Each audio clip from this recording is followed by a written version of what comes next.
Hi, my name is Dan and I'm one of the engineers from the tech support and applications team at Park Systems. I'm going to be going through a demonstration of using the new Park NX10 atomic force microscope by going through an entire sample run from loading the sample in the probe to taking a scan and then measuring some feature of interest. So let me introduce the components of the Park NX10 microscope system. So we have a user control station, a cabinet full of the computer and the electronics that run the AFM, and then the microscope itself that sits in an acoustic enclosure to block it from sound and light in the room. The major components of the AFM are a sample stage that scans the sample in a plane parallel to the ground, which we label the XY plane.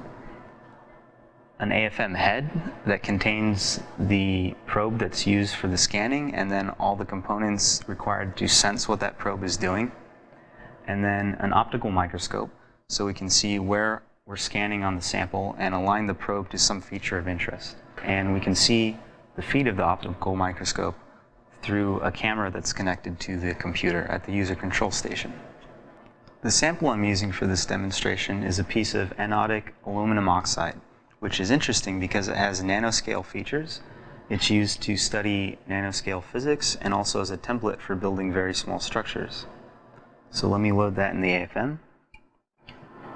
And now let me change out the probe that we're going to be using to make this scan.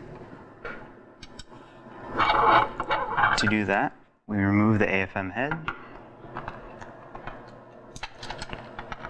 And the probes are attached to steel carriers, so they magnetically snap in and out of the head.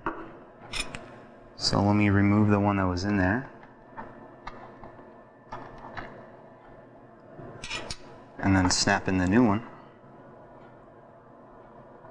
And then replace the head back on the microscope.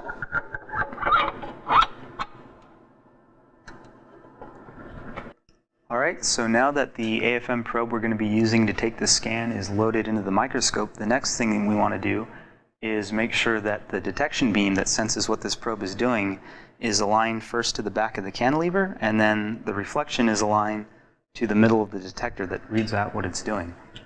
So first, let me do the alignment to the back of the cantilever, looking at the feed from the optical microscope, aligning it first along one axis and then along the other.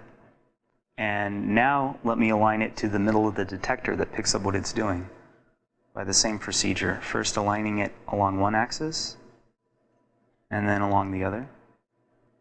Alright, so now that's done, and now we're ready to find a place on our sample and begin scanning.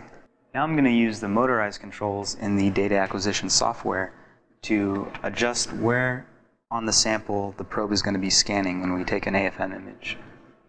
So let me adjust the light source to the optical microscope and then move the probe closer to the sample.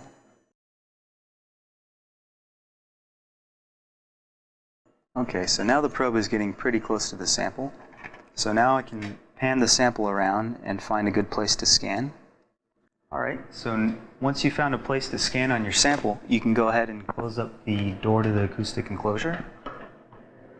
And now I can do the rest of the control from the computer station. First, I want to configure the AFM to take a measurement with the particular probe that's in there right now. That involves just clicking a button and then accepting all the choices that have been made automatically by the AFM. And now I can click the approach button to tell the AFM to actually bring the sample very close to the surface so that it's sensing the surface of the sample we're going to be measuring.